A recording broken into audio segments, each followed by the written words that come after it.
Ang programang ito ay rated SPG. Striktong patnubay at gabay ng magulang ang kailangan. Maaaring may masiselang tema, lengguwahe, karahasan, sexual, horror o droga na hindi angkop sa mga bata. Lilet, sisisihin sa nangyari kay Ramir. Alamin natin. Welcome back sa aking channel. Mga kaganapan sa Lilet Matias. Hindi makapaniwala si CRD sa kasinungalingang ginawa sa kanya ng anak na si Ino.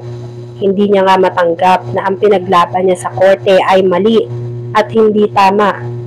At pinatalo niya nga ang totoong biktima na si Trixie. Nakokonsensya nga siya na nakasira siya ng buhay ng tao dahil hindi nga konsentidor itong si CRD. Kaya naman kahit anak niya nga si Ino ay nagawa niya pa din itong saktan nang kumprontahin niya nga ito tungkol sa sinabi ng barkada niya na walang makakaalam ng totoong ginawa ni Ino kay Trixie. Lumakas ang kutob ni CRD na talagang nagsasabi ng totoo si Trixie at si Ino ang hindi. Bilang konsentidor nga at binibaby nitong si Calorena si Ino ay pinagtanggol niya ito kay CRD. Kaya todo dinay nga itong si Ino sa sinasabi ni CRD. Kahit pa nga galit na si CRD dito kay Ino, ay hindi niya pa din inamin dito na totoo lahat ng narinig niya, na totoong nirape niya si Trixie. Nagwalwal naman itong si Trixie sa bar na lagi niyang tinatambayan. Dinamayan nga siya ng lalaking nakakakilala niya lang, lalaking nagtanggol sa kanya sa kamay nitong si Ino. Pero dahil wasted siya at lugmok na lugmok sa lahat ng nangyari sa kanya, pinili niya na sumama sa taong hindi nakakakilala sa kanya para makalimot at gumawa ng mga bagay na makakasira lalo sa kanya.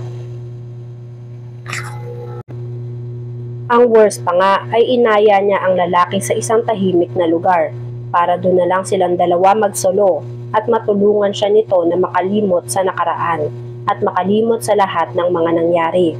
At dahil nga lalaki siya at yun talaga ang intensyon niya dito kay Trixie, isinama niya si Trixie sa tinutuluyan niya para doon niya isagawa ang plano niya.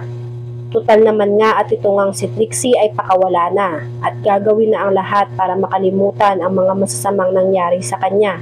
Hindi nga alam nitong si Trixie na dadagdag lang ulit ito sa mga isipin niya. Napagdesisyonan nga ng dalawa, nakalimutan ang lahat sa pamamagitan ng make love. Nasa wisyo pa nga itong si Trixie dahil naisip pa nga nitong si Trixie na mag-freshen up bago nila gawin ang mga bagay na hindi dapat ginagawa nitong si Trixie. Habang nasa CR si Trixie, sinet up ng lalaki ang camera niya para ma-video lahat ng gagawin nila ni Trixie nung gabi nga na yun. Habang nagtatalik ang dalawa, walang kamalay-malay si Trixie na pinaglalaruan na siya ng lalaki at may balak na itong ipakalat ang video na nirecord nito.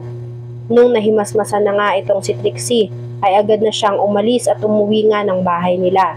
Hindi man lang nga alam nitong si Trixie kung ano ang pangalan ng naka-one night stand niya. Inabot na si Trixie ng umaga dahil nagstay pa siya ng matagal doon sa bahay ng lalaki. Pagdating niya nga sa bahay, naabutan niya si Ramir na nakatulog sa sala habang inaantay siya. Didiretso na sana siya sa kwarto niya nang bigla siyang nakita nito. Tinanong agad siya ni Ramir kung saan siya nanggaling at bakit hindi niya sinasagot ang mga tawag nila. Tinanong din ni Ramir kung nakapatay ang cellphone niya. Pinakita ni Trixie ang cellphone niya at sinadya niya talaga na hindi sila sagutin.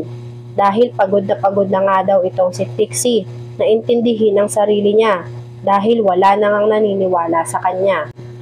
Habang magkausap sila ni Ramir, pinadala sa kanya ang video scandal niya kasama ang lalaki na hindi niya kilala. Hindi alam ni Trixie ang gagawin niya. Napansin naman ni Ramir na parang nagulat si Trixie sa nakita niya sa cellphone niya, kaya tinanong niya agad ito.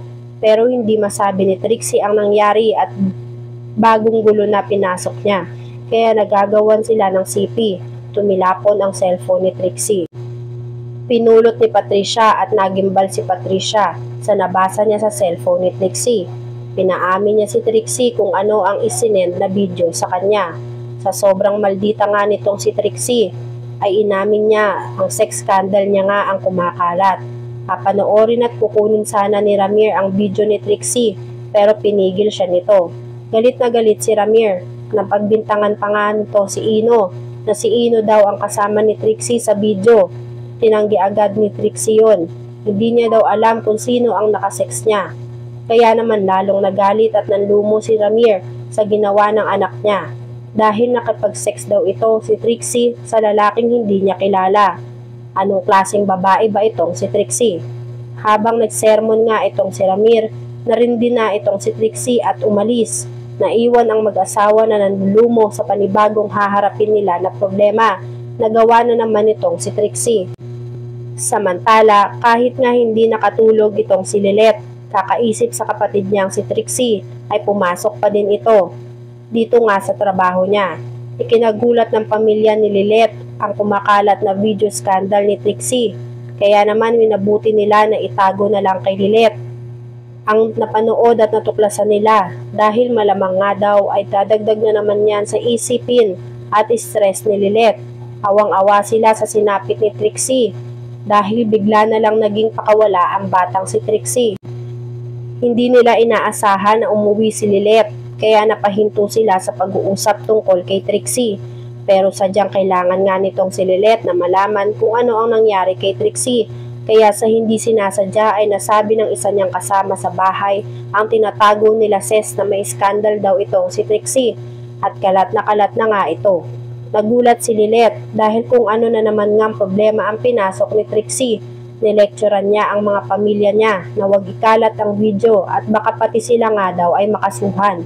Sinisi ni Lilet ang sarili niya dahil naging miserable daw ang buhay ni Trixie. Lalo nang matalo ito sa korte at hindi niya tinulungan at lalong hindi niya daw pinaniwalaan kahit kapatid niya nga ito. Pumasok si Lilet ng maraming iniisip kung ano ang gagawin ng pamilya ay ngano sa kumakalat na sex scandal ni Trixie. Nagulat sila si RD nang sumugod si Trixie kay Lilet at sa kanila. Galit na galit ito at sinisisi sila kung bakit nasira ang buhay niya. Pinapasok niya ang issue sa scandal niya. Dahil tuwang-tuwa daw ang mga ito na ibagsak siya at may dessert pa. Naawa si Lilet kay Trixie pero wala siyang magawa. Kahit sinasaktan na nga siya ni Trixie ay hindi niya magawa na gumanti. Naabutan at inawat ni Patricia si Trixie sa ginagawa niyang pag-eskandalo at pananakit kay Lilet dahil baka makasuhan na naman siya at magharap na naman sila sa korte. Perfect nga daw ang pagkakataon na yon para kay Trixie. Dahil kumpleto ang lahat ng sumira sa buhay niya except nga dito kay Ino na wala doon sa harap niya. Naglabas ng sama ng loob si Trixie sa lahat dahil hindi niya makaya lahat ng bigat sa dibdib niya. Habang nagwawala at hindi mapigil si Trixie, bigla na lang natahimik si Ramir at sumakit ang dibdib niya. Inatake sa puso si Ramir. Nataranta ang lahat at sinalo ito ni Kurt. Nilapitan ni Lilet si Ramir pero hinarang siya ni Patricia. Ayaw ni Patricia na pahawakan kay Lilet si Ramir dahil ayaw niya nga kay Lilet.